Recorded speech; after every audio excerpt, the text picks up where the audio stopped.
ಸ್ನೇಹಿತರೆ, media masters ನ್ಯೂಸ್ಗೆ ಸ್ವಾಗತ. ಗೆಳೆಯರೆ, ಉತ್ತರ ಪ್ರದೇಶದಲ್ಲಿ ಮತ್ತೆ ಜೆಸಿಬಿಗಳು ಗರ್ಜಿಸ್ತಾ ಇವೆ. ಈ ಬಾರಿ ಯಾರೋ ಕಲ್ಲು ಹೊಡೆಯೋರ ಮನೆ ಮೇಲೋ ಬೆಂಕಿ ಇಟ್ಟವರ ಮನೆ ಮೇಲೋ ಜೆಸಿಬಿಗಳು ನುಗ್ಗಿಲ್ಲ. ಬದಲಾಗಿ ಅಲ್ಲಿನ ಪ್ರತಿಪಕ್ಷದ ಪ್ರಮುಖ ನಾಯಕನೊಬ್ಬರಿಗೆ ಸೇರಿದ ಶಾಪಿಂಗ್ ಕಾಂಪ್ಲೆಕ್ಸ್ ನ ನೆಲಸಮ ಮಾಡಲಾಗಿದೆ. 3 ಅಂತಸ್ತುಗಳ ಆ ಬಿಲ್ಡಿಂಗ್ ದರಗುರುಳಿಸುವ ಮೂಲಕ ಅಕ್ರಮಗಳನ್ನ ಎಸಗುವ ಪ್ರತಿಯೊಬ್ಬರಿಗೂ ಒಂದೇ ನ್ಯಾಯ ಅನ್ನೋದನ್ನ ಮನದಟ್ಟು ಮಾಡಿಸುವ ಕೆಲಸವನ್ನ ಸರ್ಕಾರ ಮಾಡಿದೆ. ಹಾಗಾದ್ರೆ ಏನಿದು ಬುಲ್ಡೋಸರ್ ಕತೆ? ಈ ಕಥೆಯ ಹಿಂದಿನ ಸೂತ್ರಧಾರ ಯಾರು? ಇಷ್ಟಕ್ಕೂ ಈ ಹಾಜಿ ರಾಜಾ ಯಾರು? ಅದನ್ನ ಬಿಲ್ಡಿಂಗ್ ಯಾಕೆ ಒಡೆಯಲಾಗಿದೆ? ಏಕಾಏಕಿ ಸರ್ಕಾರಗಳು ಕಟ್ಟಿರೋ ಮನೆಗಳನ್ನ, ಕಾಂಪ್ಲೆಕ್ಸ್ಗಳನ್ನ ಒಡೆಯೋದಕ್ಕೆ ಸಾಧ್ಯ ಆಗುತ್ತಾ ಅನ್ನೋದ್ರ ಬಗ್ಗೆ ಒಂದಷ್ಟು ಮಾಹಿತಿಯನ್ನ ನಾವಿಲ್ಲಿ ನೋಡೋಣ.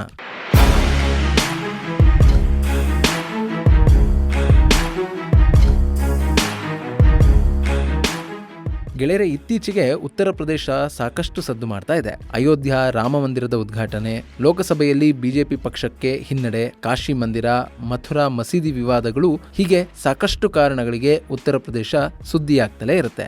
ಜೊತೆಗೆ ಆಗಾಗ ಅಲ್ಲಿ ಓಡಾಡೋ ಬುಲ್ಡೋಸರ್ಗಳು ಕೂಡ ಸದ್ದು ಮಾಡ್ತಾ ಇವೆ. ಗೆಳೆಯರೆ, ಈ ಹಿಂದೆ ಅಂದ್ರೆ 2017ಕ್ಕೂ ಮುನ್ನ ಅಲ್ಲಿ ಸದ್ದು ಮಾಡ್ತಾ ಇದ್ದದ್ದು ಕೊಲೆ, ದರೋಡೆ, ಅಫ್ತಾ, ಗ್ಯಾಂಗ್ ವಾರ್ಗಳು, ಹೆಣ್ಣು ಮಕ್ಕಳ ಮೇಲಿನ ದೌರ್ಜನ್ಯಗಳು, ಅಶಿಸ್ತು, ಕೊಳಕು, ಹೀಗೆ ಅಪರಾಧ ಕೃತ್ಯಗಳ ಕಾರಣಕ್ಕೆ ಉತ್ತರ ಪ್ರದೇಶ ಸುದ್ದಿಯಾಗ್ತಾ ಇತ್ತು. ಆದರೆ 2017ರಲ್ಲಿ ಯೋಗಿ ಆದಿತ್ಯನಾಥ್ ಸರ್ಕಾರ ಅಲ್ಲಿ ಸ್ಥಾಪನೆ ಆದ ಬಳಿಕ ರೌಡಿಗಳು ಹಾಗೂ ಗ್ಯಾಂಗ್ಸ್ಟರ್ಗಳ ಎನ್ಕೌಂಟರ್ ಸದ್ದು ಮಾಡೋದಕ್ಕೆ ಶುರು ಮಾಡಿತು. ಅದರಿಂದ ಅಪರಾಧ ಕೃತ್ಯಗಳು ನಿಂತು ಹೋದವು ಅಂತಲ್ಲ, ಆದ್ರೆ ಸಂತ್ರಸ್ತರಿಗೆ ನೇರವಾಗಿ ಬಂದು ಪೊಲೀಸ್ ಠಾಣೆಗಳಲ್ಲಿ ದೂರು ಕೊಡೋ ಧೈರ್ಯ ಬಂತು. ಅಪರಾಧಿಗಳ ವಿರುದ್ಧ ಸರ್ಕಾರ ಕ್ರಮ ಕೈಗೊಳ್ಳುತ್ತೆ ಅನ್ನೋ ಭರವಸೆ ಮೂಡ್ತು. ಸ್ವಲ್ಪ ಮಟ್ಟಿಗೆ ಅಪರಾಧಗಳು ಕೂಡ ಕಡಿಮೆ ಆಗೋದಕ್ಕೆ ಶುರುವಾದವು. ಅಲ್ಲಿನ ಬಲಿಷ್ಠ ಗೂಂಡಾ ಡಾನ್ಗಳನ್ನ ಮಟ್ಟ ಹಾಕೋ ಧೈರ್ಯ ಕೂಡ ಪೊಲೀಸರಿಗೆ ಬಂತು.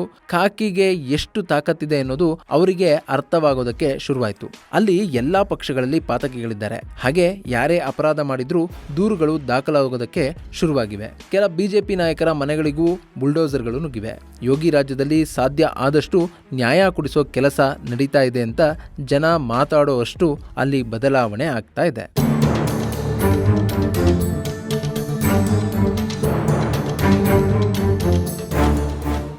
ಅಲ್ಲಿನ ಸಾಕಷ್ಟು ಡಾನ್ಗಳು ಜೀವ ಬಿಟ್ಟಿದ್ದಾರೆ. ಅವರ ಮನೆಗಳಿಗಿದ್ದ ಶಕ್ತಿ ಕುಂದಿದೆ.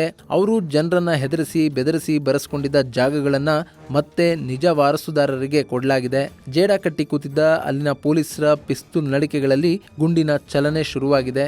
ಇದು ಉತ್ತರ ಪ್ರದೇಶದಲ್ಲಿನ ಬದಲಾವಣೆ. ಇದೆಲ್ಲದರ ಜೊತೆಗೆ ಉತ್ತರ ಪ್ರದೇಶದಲ್ಲಿ ಯೋಗಿ ಬಂದ ನಂತರ ಶುರುವಾದ ಮತ್ತೊಂದು ಸದ್ದು ಅಂದ್ರೆ ಅದು ಬುಲ್ಡೋಸರ್ದು. ಗೆಳೆಯರೆ, ನಿಮ್ಮೆಲ್ಲರಿಗೂ ಗೊತ್ತಿರುವಂತೆ ಯೋಗಿ ಆದಿತ್ಯನಾಥ್ ಸರ್ಕಾರ ಒಂದು ಕೋಮನ್ನ ಗುರಿಯಾಗಿಸಿಕೊಂಡು ಬುಲ್ಡೋಸರ್ ಕಾರ್ಯಾಚರಣೆ ನಡೆಸ್ತಾ ಇದೆ ಅಂತ ಪ್ರತಿಪಕ್ಷಗಳು ಆರೋಪವನ್ನ ಮಾಡಿದ್ವು. ಇರಬಹುದು, ಅಲ್ಲಿ ಬುಲ್ಡೋಸರ್ ಹರಿದ ಸಾಕಷ್ಟು ಮನೆಗಳಲ್ಲಿ ಇದ್ದವರು ಅಲ್ಪಸಂಖ್ಯಾತರೇ ಆಗಿರಬಹುದು. ಆದ್ರೆ ಅಪರಾಧಗಳನ್ನ ಮಾಡಿದ್ದ ಕಾರಣಕ್ಕೆ ಅವರ ಮನೆಗಳ ಮೇಲೆ ಬುಲ್ಡೋಸರ್ ಬಂತೆ ಹೊರತು ಅಲ್ಲಿನ ಸಾಮಾನ್ಯ ಸಭ್ಯ ಅಲ್ಪಸಂಖ್ಯಾತರ ಮನೆಗಳ ಮೇಲಲ್ಲ. ಬುಲ್ಡೋಸರ್ ಬರೋದಕ್ಕೆ ಕಾರಣ ಆಗಿದ್ದು ಅವನು ಅಲ್ಪಸಂಖ್ಯಾತ ಅನ್ನೋದಲ್ಲ, ಅಪರಾಧ ಹಿನ್ನೆಲೆಯವನು ಅನ್ನೋದು. ಸಮಾಜಘಾತುಕರನ್ನ ಮಟ್ಟ ಹಾಕುವಾಗ ಅವನು ಅಲ್ಪಸಂಖ್ಯಾತನ ಬಹುಸಂಖ್ಯಾತನ ಅನ್ನೋದು ಮುಖ್ಯ ಆಗೋದಿಲ್ಲ. ಇನ್ನು ಬಹುಸಂಖ್ಯಾತ ಜನಾಂಗಗಳಿಗೆ ಸೇರಿದ ಪಾತಕಿಗಳನ್ನು ಕೂಡ ಅಲ್ಲಿನ ಬುಲ್ಡೋಸರ್ಗಳು ಬಿಟ್ಟಿಲ್ಲ. ಇನ್ನು ಯಾರೋ ಅಪರಾಧ ಮಾಡಿದ್ದಾನೆ ಅಂತ ಇಟ್ಕೊಳ್ಳಿ, ಅವನ ಮನೆಗಳನ್ನ ಕೆಡವೋ ಅಧಿಕಾರ ಸರ್ಕಾರಕ್ಕೆಲ್ಲಿದೆ?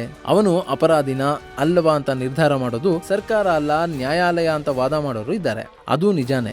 ಆದ್ರೆ ಇಲ್ಲಿ ಮನೆಗಳನ್ನ ಕಳ್ಕೊಂಡವರಿದ್ದಾರಲ್ಲ, ಇವರ ಮನೆ ಕೆಡವೋದಕ್ಕೆ ಸರ್ಕಾರದ ಬಳಿ ಬೇರೆ ಬೇರೆ ಕಾರಣಗಳು ಕೂಡ ಇದ್ವು. ಗೆಳೆಯರೆ, ನಿಮಗೆ ಗೊತ್ತಿಲ್ಲದ ವಿಷಯ ಏನಲ್ಲ.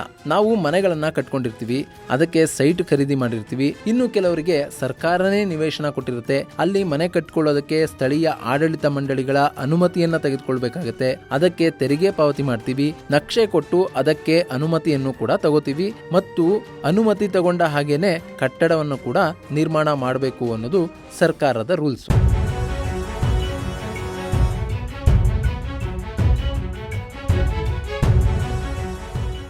ಹಾಗೆ ಇನ್ನು ಕೆಲ ನಗರಗಳು ಪಟ್ಟಣಗಳಲ್ಲಿ ನೀವು ನೋಡಿರ್ತೀರಿ, ರಾತ್ರಿ ಜಾಗ ಖಾಲಿ ಇರುತ್ತೆ. ಬೆಳಗಾಗೆದ್ದು ನೋಡೋಷ್ಟರಲ್ಲಿ ಅಲ್ಲಿ ಒಂದಷ್ಟು ಗುಡಿಸಲುಗಳು ತಲೆ ಎತ್ತಿರುತ್ತವೆ. ಅದು ನೋಡ್ತಿದ್ದ ಹಾಗೇನೆ ಶೀಟಿನ ಮನೆಗಳಾಗಿ ಬದಲಾಗುತ್ತೆ. ಅದು ಸರ್ಕಾರಿ ಜಾಗ ಆಗಿರುತ್ತೆ. ಅಲ್ಲಿ ಮನೆ ಕಟ್ಟೋದಕ್ಕೆ, ಶೆಡ್ ನಿರ್ಮಾಣ ಮಾಡೋದಕ್ಕೆ ಯಾರೂ ಅನುಮತಿಯನ್ನ ತೆಗೆದುಕೊಂಡಿರೋದಿಲ್ಲ. ಅವೆಲ್ಲ ಅಕ್ರಮವಾಗಿ ನಿರ್ಮಾಣ ಮಾಡಿಕೊಂಡ ಮನೆಗಳು. ಆದ್ರೆ ನಮ್ಮ ರಾಜಕಾರಣಿಗಳಿಗೆ ವೋಟ್ ಬೇಕು. ಅವರು ಈ ಅಕ್ರಮಗಳ ಬಗ್ಗೆ ತಲೆ ಕೆಡಿಸ್ಕೊಳ್ಳೋದಕ್ಕೆ ಹೋಗೋದಿಲ್ಲ. ಇನ್ನೂ ಕೆಲ ಬಾರಿ ಹೀಗೆ ಅಕ್ರಮ ಶೆಡ್ಗಳನ್ನ ಹಾಕೋರು ರಾಜಕಾರಣಿಗಳ ಚೇಲಾಗಳೇ ಆಗಿರ್ತಾರೆ. ಅದನ್ನವರು ಇನ್ಯಾರಿಗೋ ಅಕ್ರಮವಾಗಿ ಮಾರಾಟ ಮಾಡ್ಕೊಳ್ತಾರೆ. ಅಲ್ಲಿ ನೆಲೆಸಿದವರ ಬಳಿ ಯಾವ ದಾಖಲೆಯೂ ಇರೋದಿಲ್ಲ, ಅವರ ಕಟ್ಟಡಗಳಿಗೆ ಅನುಮತಿ ಕೂಡ ಇರಲ್ಲ, ಆ ಜಾಗಗಳು ಅವರದ್ದಾಗೇ ಇರೋದಿಲ್ಲ, ಆದ್ರೂ ಅಲ್ಲಿ ವಾಸ ಮಾಡ್ತಾ ಇರ್ತಾರೆ. ಕೆಲ ಬಾರಿ ಬಡವರು ಹೋಗ್ಲಿ ಬಿಡ್ರಿ ಅನ್ನೋ ಒಂದು ಉದಾರ ಮನಸ್ಥಿತಿ ಕೂಡ ಅವರನ್ನ ಅಲ್ಲಿ ಉಳಿಯೋ ಹಾಗೆ ಮಾಡ್ಬಿಡತ್ತೆ. ಇಷ್ಟಾದ ಮೇಲೆ ಅವರು ಅಪರಾಧ ಕೃತ್ಯಗಳಲ್ಲಿ ಭಾಗಿಯಾಗ್ತಾರೆ ನೋಡಿ, ಆಗ ಸ್ಥಳೀಯ ಸಂಸ್ಥೆಗಳಿಗೆ ಇವರು ಅಕ್ರಮವಾಗಿ ನೆಲೆಸಿದ್ದಾರೆ ಅನ್ನೋದು ನೆನಪಾಗುತ್ತೆ. ಅವರ ಮನೆಗಳಿಗೆ ಬುಲ್ಡೋಸರ್ ನುಗ್ಗೋದಕ್ಕೆ ಕಾರಣ ಆಗೋದು ಈ ಅಕ್ರಮ ನಿವೇಶನಗಳಲ್ಲಿ ಮನೆ ಕಟ್ಟಿದ್ದಾರೆ ಅನ್ನೋದು. ನೀವು ಕೆಲ ವರ್ಷಗಳ ಹಿಂದೆ ಬೆಂಗಳೂರಿನಲ್ಲಿ ಕೂಡ ಇಂಥ ಕ್ಲೀನಿಂಗ್ ಅಭಿಯಾನವನ್ನ ನೋಡಿರ್ಬೇಕು. ಪಾಪ ಅಲ್ಲಿ ಅವರು ಯಾರು ಅಪರಾಧ ಮಾಡಿರಲಿಲ್ಲ, ಆದ್ರೆ ಅವರು ಖರೀದಿ ಮಾಡಿದ್ದ ನಿವೇಶನಗಳು ಅಕ್ರಮವಾಗಿ ನಿರ್ಮಾಣ ಆಗಿದ್ವು. ಎಲ್ಲೋ ರಾಜಕಾಲುವೆಗಳ ಒತ್ತುವರಿಯಾಗಿತ್ತು, ಇನ್ನೆಲ್ಲೋ ಕೆರೆಯಲ್ಲಿ ಯಾವನೋ ಸೈಟು ಮಾಡಿ ಅದನ್ನ ಮಾರಾಟ ಮಾಡಿ ಹೋಗಿದ್ದ. ಅವರ ಮನೆಗಳ ಮೇಲೆ ಬೆಂಗಳೂರಲ್ಲಿ ಬುಲ್ಡೋಸರ್ ನುಗ್ತು ಸಾಕಷ್ಟು ಜನ ತಮ್ಮ ಜೀವನದ ದುಡಿಮೆಯನ್ನ ಕಳ್ಕೊಂಡ್ರು. ಆದ್ರೆ ನಮ್ಮಲ್ಲಿ ಅಕ್ರಮವಾಗಿ ಬಂದು ನೆಲೆಸಿದ ಜಾಗಗಳಿವೆ ನೋಡಿ, ಸರ್ಕಾರಿ ಜಾಗಗಳು, ಅದಕ್ಕೆ ಕೈ ಹಾಕೋದಕ್ಕೆ ಸರ್ಕಾರಗಳಿಗೆ ಸಾಧ್ಯವಾಗಲಿಲ್ಲ. ಅಲ್ಲೂ ಕೂಡ ಮನೆಗಳನ್ನ ಕಳ್ಕೊಂಡವರು ಮಧ್ಯಮ ವರ್ಗದ ಜನನೇ. ಆದ್ರೆ ಈ ಉತ್ತರ ಪ್ರದೇಶದಲ್ಲಿ ಏನಾಗ್ತಾ ಇದೆ ಅಂದ್ರೆ, ಎಲ್ಲೆಲ್ಲಿ ಅಕ್ರಮವಾಗಿ ಮನೆಗಳನ್ನ ನಿರ್ಮಾಣ ಮಾಡ್ಕೊಂಡಿದ್ದಾರೆ ಅಂತವರು ಅಪರಾಧ ಕೃತ್ಯಗಳಲ್ಲಿ, ಸರ್ಕಾರದ ಆಸ್ತಿಪಾಸ್ತಿಯನ್ನ ನಷ್ಟ ಮಾಡೋ ತರದ ಕೃತ್ಯಗಳಲ್ಲಿ, ಕಲ್ಲು ತೂರಾಟಗಳಲ್ಲಿ ಭಾಗಿಯಾದ್ರೆ ಅಂತವರ ಮನೆಗಳನ್ನ ನಿರ್ದಾಕ್ಷಣ್ಯವಾಗಿ ತೆರವುಗೊಳಿಸೋದ್ರ ಮೂಲಕ ಆ ಜನರಿಗೆ ಒಂದು ಶಿಸ್ತು ತರೋ ಪ್ರಯತ್ನವನ್ನ ಮಾಡಲಾಗ್ತಾ ಇದೆ. ಇನ್ನು ನಮ್ಮಲ್ಲಿ ಶ್ರೀಮಂತ ಉದ್ಯಮಿಗಳು, ರಾಜಕಾರಣಿಗಳು ಕಟ್ಟಿರೋ ಅಕ್ರಮ ಕಟ್ಟಡಗಳ ತಂಟೆಗೆ ನಮ್ಮ ಬಿಬಿಎಂಪಿ ಹೋಗ್ತಾ ಇಲ್ಲ. ಆದ್ರೆ ಉತ್ತರ ಪ್ರದೇಶದ ಸರ್ಕಾರ ಅದನ್ನು ಬಿಡ್ತಾ ಇಲ್ಲ. ಅಂತಹ ಅಕ್ರಮಗಳು ಕಂಡು ಬಂದ್ರೆ ಅದು ಯಾರೇ ಆದ್ರೂ ಅವರ ಮೇಲೆ ಬುಲ್ಡೋಸರ್ ನುಗ್ತಾ ಇದೆ. ಇಲ್ಲಿವರೆಗೂ ಸರಿಸುಮಾರು 1,50,000 ಮನೆಗಳನ್ನ ಈ ರೀತಿ ಸರ್ಕಾರ ವಶಪಡಿಸಿಕೊಂಡಿದೆ.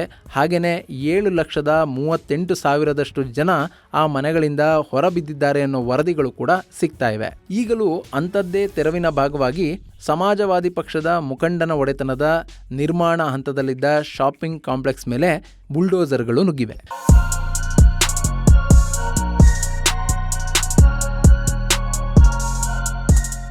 ಗೆಳೆಯರೆ, ಇಲ್ಲಿ ಸಮಾಜವಾದಿ ಪಕ್ಷದ ಬಕರ್ಗಂಜ್ನ ಪ್ರಮುಖ ನಾಯಕ ಹಾಜಿ ರಾಜಾಗೆ ಸೇರಿದ್ದ 3 ಅಂತಸ್ತಿನ ನಿರ್ಮಾಣ ಹಂತದ ಶಾಪಿಂಗ್ ಕಾಂಪ್ಲೆಕ್ಸ್ ಮೇಲೆ ಮಂಗಳವಾರ ಉತ್ತರ ಪ್ರದೇಶದ ಸ್ಥಳೀಯ ಸಂಸ್ಥೆಗಳು ದಾಳಿ ಮಾಡಿವೆ. ಫತೇಪುರ್ ಸಬ್ ಡಿವಿಷನ್ನ ಮ್ಯಾಜಿಸ್ಟ್ರೇಟ್ ಪ್ರದೀಪ್ ರಾಮನ್ ಹಾಗೂ ಸರ್ಕಲ್ ಆಫೀಸರ್ ಸುಶೀಲ್ ಕುಮಾರ್ ದುಬೆ ನೇತೃತ್ವದಲ್ಲಿ ಈ ತೆರವು ಕಾಮಗಾರಿ ನಡೆದಿತ್ತು. ಈ ಬಕರ್ಗಂಜ್ ಪ್ರದೇಶದಲ್ಲಿ ಹಾಜಿ ರಾಜನ ಹಿಡಿತ ಜೋರಾಗಿರೋದ್ರಿಂದ ಇಲ್ಲಿ ಯಾವುದೇ ಅಹಿತಕರ ಘಟನೆಗಳು ನಡೀಬಾರದು ಅನ್ನೋ ನಿಟ್ಟಿನಲ್ಲಿ 10 ಪೊಲೀಸ್ ಸ್ಟೇಷನ್ಗಳಿಂದ ಪೊಲೀಸರನ್ನ ಕರೆಸಿಕೊಳ್ಳಲಾಗಿತ್ತು. ಅಲ್ಲದೆ ಒಂದಷ್ಟು ಮೀಸಲು ಪಡೆಗಳು ಕೂಡ ಸ್ಥಳದಲ್ಲಿ ಮೊಕ್ಕಾಂ ಹೂಡಿದ್ವು. ಹೀಗೆ ಬಿಗಿ ಭದ್ರತೆಯಲ್ಲಿ ಆ ಕಟ್ಟಡವನ್ನ ನೆಲಸಮ ಮಾಡಲಾಗಿದೆ. ಅಲ್ಲ, ಇಲ್ಲಿ ಪ್ರತಿಪಕ್ಷ ಮುಖಂಡ ರಾಜ ಮಾಡಿದ್ದ ತಪ್ಪಾದ್ರೂ ಏನು? ಅವನ ಮೇಲೆ ಯಾವುದಾದ್ರೂ ಕೇಸ್ಗಳಿದ್ವಾ ಅಥವಾ ಅವನು ಕಟ್ಟಡವನ್ನ ಒತ್ತುವರಿ ಮಾಡಿಕೊಂಡಿದ್ನ?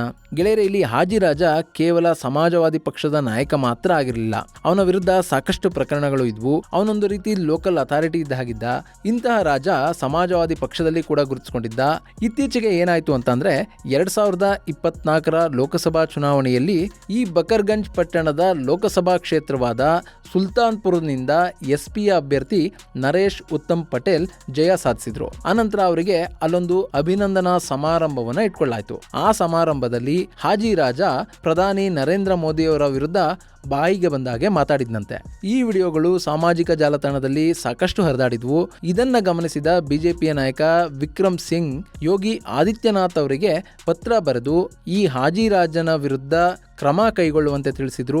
ಅಲ್ಲದೆ ಇವನ ವಿರುದ್ಧ ಇದ್ದಂತಹ ಒಂದಷ್ಟು ಅಪರಾಧ ಕೃತ್ಯಗಳ ಪಟ್ಟಿಯನ್ನು ಕೂಡ ಯೋಗಿ ಆದಿತ್ಯನಾಥ್ ಅವರಿಗೆ ತಿಳಿಸಿದ್ರು. ಹೀಗಾಗಿ ಈ ಹಾಜಿ ರಾಜನ ವಿರುದ್ಧ ಒಂದು ಸ್ಪೆಷಲ್ ಇನ್ವೆಸ್ಟಿಗೇಷನ್ ಟೀಮ್ ಸಿದ್ಧ ಆಯಿತು. ಅವರು ರಾಜನ ಬಗ್ಗೆ ಸಾಕಷ್ಟು ಮಾಹಿತಿಯನ್ನು ಕಲೆ ಹಾಕಿದ್ರು. ಅದರಲ್ಲಿ ರಾಜ ಮಾಡಿದ್ದ ಕ್ರಿಮಿನಲ್ ಕೇಸ್ಗಳ ವಿವರವೂ ಸಿಕ್ತು.